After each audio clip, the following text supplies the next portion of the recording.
तो hello friends, तो स्वागत है आपका एक और नई वीडियो में, कोड मेकर की एक और नई कोडिंग वीडियो में। तो आज की वीडियो में जो हम देखने वाले हैं कि इंस्टेंस मेथड से प्रोग्राम कैसे बना सकते हैं। तो बेसिकली इंस्टेंस मेथड होता क्या है? इंस्टेंस मेथड ये होता है कि हम क्या करते हैं, प्रोग्राम को डिफरेंट मतलब छोटे छोटे पार्ट में डिवाइड कर देते हैं। सपोज दैट हमने 500 लाइंस का प्रोग्राम बनाया और हमने हर 50 लाइन को एक एक मेथड में मतलब छोटे छोटे पार्ट में तोड़ दिया। अगर हमारा 500 लाइन का हमने 10 मेथड बना लिए, मतलब 50 लाइन के 50 लाइन के 10 मेथड्स बना लिए। तो उसमें हमें प्रॉफिट क्या हुआ? देखो, प्रॉफिट ये हुआ, अगर सपोज दैट हमारा कहीं पर भी एरर आएगा तो हमें वो कंपाइलर जो है वो बता देगा कि हमें मेथड नंबर इतने पर एरर आया है, यहाँ पर जाके करेक्ट कर लो। अगर सपोज दैट आप पूरा प्रोग्राम बनाए, अब आपका एरर है, तो अब आप पूरे एरर ढूंढते रहोगे। दैट्स उस चीज को खत्म करने के लिए हम मेथड का यूज करते हैं। जैसे कि हम स्टैटिक मेथड से main method, public static void main के अंदर प्रोग्राम बनाते थे। उसमें क्या होता था, अगर कहीं एरर आया तो हम पूरे प्रोग्राम को चेक करते हैं। इसमें अगर कहीं एरर आता है तो कंपाइलर हमें बता देता है कि इस स्पेसिफिक मेथड पे एरर है, यहाँ पे जाके चेक करो। तो हम वहाँ पे उतना ही मेथड चेक करना होता है, नहीं तो हमें पूरा का पूरा प्रोग्राम चेक करना होगा। तो ये फायदा है हमारा इंस्टेंस मेथड से प्रोग्राम बनाने का। तो बेसिकली अब हम इंस्टेंस मेथड से प्रोग्राम बनाते कहते हैं। तो एक पहले हम एक एग्जांपल बना लेते हैं। एक एग्जांपल के लिए एक पहले से प्रोग्राम बना लेते हैं, देन मैं आपको पूरा एक्सप्लेन कर देता हूँ। तो जब भी हम मेथड को क्या करते हैं, हम इंस्टेंस में मेथड बनाते हैं और उन मेथड को हम डिक्लेयर कैसे करते हैं? वॉइड कीवर्ड की मदद से हम मेथड्स को डिक्लेयर करते हैं। सबसे पहले हमने एक मेथड का डिक्लेयर किया कि यहाँ पे हमें एक मेथड बनाना स्टार्ट किया। हमने लिखा वॉइड और मेथड का जो भी नाम रखना चाहते थे, suppose that in.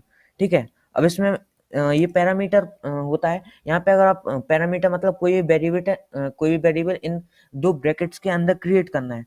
Suppose that मैं 14 सॉरी, एक वेरिएबल आई है उसको क्रिएट किया, आई, ठीक है, आई है उसको क्रिएट किया। देन यहाँ पे हमें सेमीकोलन नहीं, यहाँ पे हमें ब्रैकेट्स लगाने होते हैं। देन अब हम क्या कर रहे हैं, मेथड के अंदर अगर इस मेथड को कॉल किया जाता है तो y में i की वैल्यू डाल देना, y में i की वैल्यू डाल देना। अभी थोड़ी समझ में नहीं आएगा तो हम आगे चलेंगे, बेसिकली तब हमें समझ में आएगा। ठीक है। अब एक और मेथड बनाया हमने, एक और मेथड बनाया, सपोज इट हमने बनाया प्रिंट। ठीक है। अब स्प्रिंट मेथड की मदद से हम क्या कर रहे हैं, इस प्रिंट मेथड की मदद से जो हमारी वैल्यू है y, उसे हम प्रिंट कर रहे हैं। तो प्रिंटिंग के लिए हम यूज करते हैं statement system dot out dot print. Then अगर और इस वाले प्रिंट में हमने क्या किया, y को प्रिंट किया। हम i को प्रिंट नहीं कर सकते, i को, क्योंकि आप आगे चल के आगे पढ़ोगे, क्योंकि जो वेरिएबल इन दो ब्रैकेट के है अंदर है तो उसकी लिमिट उतनी ही होगी। लेकिन y जो है वो इस ब्रैकेट की जगह इस वाले ब्रैकेट के पास में है, मतलब y की लिमिट होगी अंटिल इस वाले नीचे वाले ब्रैकेट के, नीचे वाले ब्रैकेट के अंदर चाहे जितने प्रोग्राम बने हो यहाँ से 20 लाइन तक, ये सारे में y का हम यूज कर सकते हैं, सारी जगह पर y का यूज कर सकते हैं। लेकिन हम i का यूज केवल इस स्पेसिफिक मेथड के अंदर कर सकते हैं, इसलिए हमने y को यूज किया। ठीक है। देन हम क्या करेंगे, हम अपने मेन मेथड को, हम क्या करेंगे, मेन मेथड, सबसे पहले जो हमारे मेथड्स लिख जाते हैं तो हम इन मेथड्स का एक ऑब्जेक्ट क्रिएट करते हैं मेन मेथड में। तो हम सबसे पहले मेन मेथड लिख लेते हैं।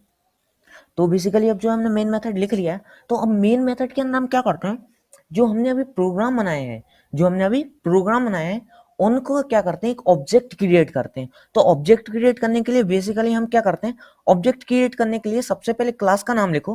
क्लास का नाम है हमारा इंस्टेंस। देन हम जो ऑब्जेक्ट का नाम देना चाहते हैं, इस ऑब्जेक्ट का नाम सपोज हम ओबीजे देना चाहते हैं, ओबीजे ऑब्जेक्ट का नाम देना चाहते हैं। देन हमें न्यू कीवर्ड का यूज करना होता है ऑब्जेक्ट को क्रिएट करने के लिए, इंस्ट। अब बेसिकली हमारा जो है ऑब्जेक्ट जो है क्रिएट हो चुका है, ओबीजे नाम का ऑब्जेक्ट। अगर आपको कोई कभी भी ऑब्जेक्ट क्रिएट करना है तो इसमें पूरी चीजें ऐसे ही लिखनी है, केवल और केवल ओबीजे। आप इसका नाम बदल सकते हैं, सपोज दैट मुझे ओबीजे नहीं जेके लिखना है, ऑब्जेक्ट का नेम चेंज हो सकता, बाकी आपका ऑब्जेक्ट इसी तरह से क्रिएट होता है इंस्टेंस मेथड में, या फिर इम्प्योर मेथड भी लोग इसे कहते हैं। तो इसमें जो है हमारा जो ऑब्जेक्ट वो है इसी तरह से क्रिएट होता है। अब जो हमारा ऑब्जेक्ट बना है, इस ऑब्जेक्ट की मदद से हम मेथड को कॉल करेंगे। जो हमने मेथड बनाया था एक इन मेथड, आप देख सकते हो ये वाला मेथड इन और दूसरा प्रिंट। सबसे पहले हम इन मेथड को कॉल करते हैं, जेके डॉट इन। अब देखो, अब जेके डॉट इन, अब इसके अंदर देखो इसमें दे दिया इन के अंदर आई की वैल्यू, मतलब जे के जो है वो इन मेथड को कॉल कर रहा हो और यहाँ पर आई है ऊपर एक इन के अंदर, उस आई की वैल्यू चाहिए हमें। हम आई की वैल्यू 50 देते हैं, देन फिर से जे के लिखते हैं, जे के डॉट प्रिंट। नाउ अब मैं आपको एक्सप्लेन करता हूँ। अब बेसिकली हमने क्या किया, अपने प्रोग्राम को दो मेथड्स में तोड़ लिया। हम चाहते तो इस पूरे मेथड पूरी चीज को एक लाइन में लिख सकते हैं। अब एक और प्रॉफिट है, सपोज दैट मैं चाहता हूँ y की वैल्यू 10 है, y की वैल्यू 10 है और यहाँ का 10 ही प्रिंट हो, लेकिन हमने एक मेथड बनाया हो y इक्वल्स टू आई। अब जो y में i की वैल्यू डाल दो और हमने i की वैल्यू दी है, मेथड जब कॉल किया तो 50। अगर हम इस मेथड को कॉल करते हैं, अगर हमने void in वाले मेथड को कॉल किया, void in मेथड को कॉल किया, तो void in मेथड में हमने i की वैल्यू, यहाँ दिख रहा है i की वैल्यू हमने दी है 50। यहाँ पर देखो i सेमी कॉलम कुछ नहीं लिखा है, इस सादा ब्रैकेट तक 50 लिख दिया है। वर्चुअल स्टूडियो कोड है जिसकी वजह से वो ऑलरेडी ऑटोमेटिकली क्रिएट कर देता है i की इमेज, ठीक है। यहाँ पे 50 है। अब जो हमने यहाँ पे i की वैल्यू 50 दी है, और जब ये j डॉट इन जे के है जो ऑब्जेक्ट, वो कॉल कर रहा है इन मेथड को, जो हमारी वैल्यू जो होगी हम यहाँ पर देंगे वो जाकर इस वाले पैरामीटर में जाके चली जाएगी। इसका मतलब सीधा है, जो हमारे इंट आई है वो इक्वल्स टू हो जाएगा 50। इंट आई में जो है वो 50 वैल्यू स्टोर हो गई है।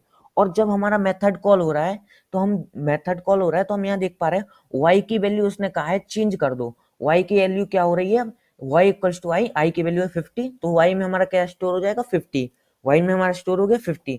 देन जब हमारा y 50 स्टोर हो गया, और जब हम प्रिंट नाम के मेथड को कॉल करेंगे, तो हमारा प्रिंट नाम का मेथड कॉल होगा, तो यहाँ पर y प्रिंट हो रहा है, y की वैल्यू अभी हमारी क्या हो गई 50, तो हमारा 50 प्रिंट होगा।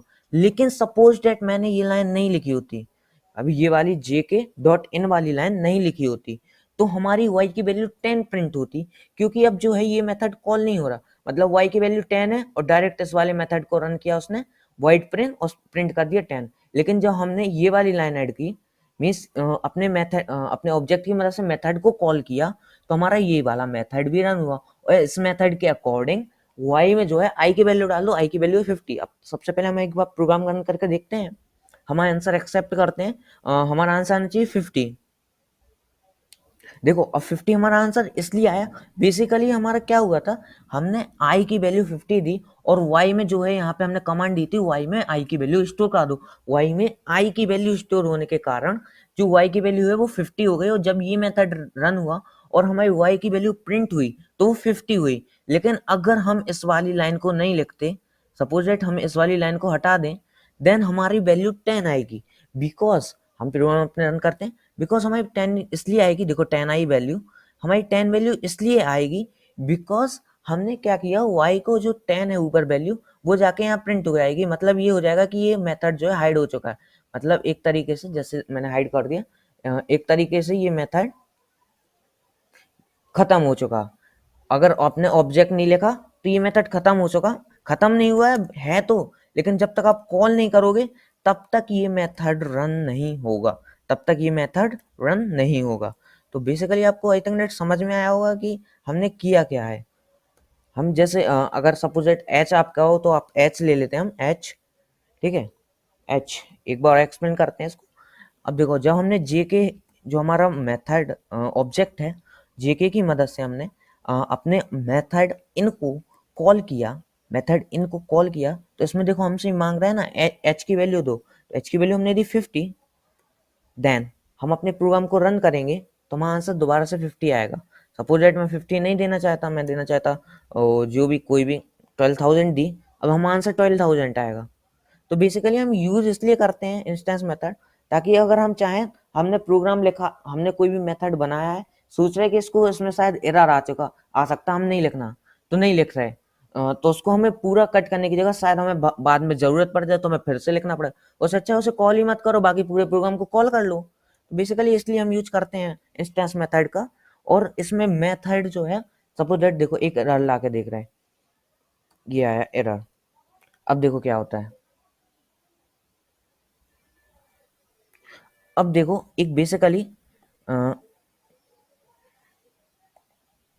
अब बेसिकली देख सकते हैं उसने दिया है हमारा कि हमारा एक सेमी कॉलम इनसाइड में सेमी कॉलम का एरर है, वो भी कहाँ पर है, instance dot method. Instance class के मेथड में, इंस्टेंस क्लास के मेथड में एरर आ रहा है, ठीक है, उसने दे दिया ना हमें इन में मेथड आ रहा है। सपोज डेट अगर मैंने ये इन मेथड नहीं बनाया होता, मैंने 500 लाइन का प्रोग्राम बनाया है, अब हमने कहीं पे एक सेमी कॉलम छोड़ दिया, तो अगर आपका पुराना वाला सॉफ्टवेयर है तो वो लाइन नहीं देता, तो भाई प्रॉब्लम हो जाती। इसलिए हमने क्या किया, मेथड्स में डिवाइड कर देते। और इसको सिंपली लिखने का तरीका है, एक मेथड बनाओ, ठीक है, उसके अंदर अगर आपको यहाँ पर कोई भी वेरिएबल क्रिएट करना है तो करो, नहीं करना है तो यहाँ पर भी आप कहो कि हम यहाँ पर भी वेरिएबल क्रिएट कर सकते हैं, लेकिन अगर वैल्यू आएगी तो वो आप सोचो कि हम यहाँ पे एच यहाँ पे क्रिएट कर लेते, ठीक है, इसकी जगह हम यहाँ पे क्रिएट कर लेते एच, देन हमारी वैल्यू आ जाती, देन हमारी वैल्यू नहीं आएगी। बेसिकली अब एच की वैल्यू नहीं आएगी। एच की वैल्यू कब आती है, जब हम यहाँ पे दें वैल्यू, तो वो इस पैरामीटर, इस ब्रैकेट के अंदर जो भी वैल्यूएबल लिखा होगा उसके अंदर जो वैल्यू हमने नीचे से सेंड की है वो आएगी यहाँ पर, ना कि हम अगर यहाँ पर लोकल वेरिएबल बनाए एच बनाया सपोज इट, ये तो इसके वैल्यू नहीं आएगी। आई थिंक दैट आपको पूरा का पूरा इंस्टेंस मेथड समझ में आया होगा। अगर आपको समझ में आया हो, like and subscribe my channel, ऐसी अमेजिंग वीडियोस के लिए हमारे चैनल पर बने रहें। हम मिलते हैं नेक्स्ट वीडियो में, तब तक के लिए बाय।